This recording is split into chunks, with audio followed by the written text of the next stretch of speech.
இந்த தட்டப்பயிறு வச்சு சிம்பிளா ஒரு பொரியல் எப்படி பண்ணலாம்னு தான் பார்க்க போறோம். அதுக்கு ஃபர்ஸ்ட் தட்டப்பயிறு இதே மாதிரி கிளீன் பண்ணி கட் பண்ணி எடுத்துக்கோங்க. இதுக்கு நம்ம ஃபர்ஸ்டே ஒரு மசாலா அரைச்சு எடுத்துக்க போறோம். 1/4 கப் தேங்காய், 2 பல் பூண்டு, 1/2 ஸ்பூன் சீரகம் போட்டு மிக்ஸியில பல்ஸ் மோட்ல அரைச்சு எடுத்துக்கோங்க. தண்ணி எதுவுமே சேர்க்காம இதே மாதிரி அரைச்சு எடுத்துக்கோங்க. இதை இனி ஒரு ஓரமா வச்சிரலாம். நம்ம இனி பொரியல் பண்ண ஸ்டார்ட் பண்ணிரலாம். கடாயில ஒரே ஒரு டேபிள் ஸ்பூன் ஆயில் ஊத்திக்கோங்க. 1/2 ஸ்பூன் கடுகு போட்டு அது வெடிச்ச உடனே 2 காஞ்ச மிளகாய், ஒரு கொத்து கருவேப்பிலை போட்டு தாளிச்சுக்கலாம். இது கூடவே நம்ம கட் பண்ணி வச்சிருக்க பயிரையும் சேர்த்துக்கோங்க. 1 ஸ்பூன் உப்பு சேர்த்து லைட்டா வதக்கி விட்டுக்கோங்க. ஒரு 2 நிமிஷம் மட்டும் நல்லா வதக்கிக்கோங்க. இது கூடவே ஒரு 1/4 கப் மட்டும் நம்ம தண்ணி சேர்த்துக்க போறோம். சேர்த்துட்டு இது கூடவே 1/4 டீஸ்பூன் மஞ்சள் தூள் போட்டு இதையும் லைட்டா பெரட்டி விட்டுக்கோங்க. இத ஒரு 5ல இருந்து 7 நிமிஷம் நம்ம மூடி போட்டு வேக வைக்க போறோம்.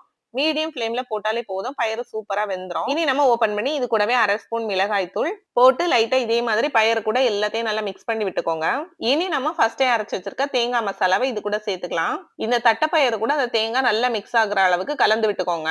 இத நல்லா மிக்ஸ் பண்ணி விட்டு ஒரு 2 நிமிஷம் மட்டும் மீடியம் ஃப்ளேம்ல விட்டா போதும். அப்படியே இந்த சீரகம் இதோட பச்சை வாசனை எல்லாமே போயிரும். அவ்வளவுதான் பயிறு பொரியல் சூப்பரா ரெடி ஆயிடுச்சு. இதே மாதிரி டெய்லி ஒரு ரெசிபிக்கு நம்ம சேனலை ஃபாலோ பண்ணிக்கோங்க. தேங்க்ஸ் ஃபார் வாட்சிங்.